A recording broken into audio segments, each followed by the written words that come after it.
பெரும் பிரளயத்தால் உலகம் தத்தளித்துக் கொண்டிருக்க, ஹயக்கிருவன் என்னும் அரக்கன் பிரம்மதேவனிடமிருந்து புனித வேதங்களை திருடி கடலின் அடியில் ஒளித்து வைத்தார். சத்தியவிரதன் என்னும் மன்னன் எப்பொழுதும் போலவே நதியில் நீராடும்போது நீரை தன் கரங்களால் அள்ளினார். அப்பொழுது நீருடன் சேர்ந்து ஒரு சிறு மீனும் வந்தது. தன்னை பெரிய மீன்கள் பிடித்துவிடும் என்று காப்பாற்ற சொல்லி கேட்டது. மன்னரும் ஒரு ஜாடியில் அடைத்தார். அந்த மீன் ஜாடியை முழுதாக ஆக்கிரமித்தது. மன்னர் தொட்டியில் இட்டார். தொட்டியின் அளவிலும் வளர்ந்து பின்னர் ஆறு கடலையும் ஆக்கிரமித்து பெரிதானது. மகாவிஷ்ணுவின் லீலைகளை அறிந்த மன்னரிடம் மத்ஸ்யதேவன் 7 நாட்களில் ஒரு பேரழிவு வரும். ஒரு பெரிய படகை தயார் செய்து அதனுள் சப்த ரிஷிகள் அனைத்து விதைகள், விலங்குகள் மற்றும் வேதங்களையும் ஏற்றி தயார் செய்ய சொன்னார். மகாவிஷ்ணு உங்களுக்கு பிடிக்கும்னா மறக்காம நம்ம சேனலை சப்ஸ்கிரைப் பண்ணிக்கோங்க. அப்பதான் இந்த மாதிரி இன்ட்ரெஸ்டிங்கான அப்டேட்ஸ் உங்களுக்கு வரும்.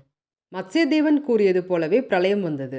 வாசுகி என்ற பாம்பை கயிறாக பயன்படுத்தி மத்ஸ்யதேவனும் அந்த படகை பாதுகாத்தார்.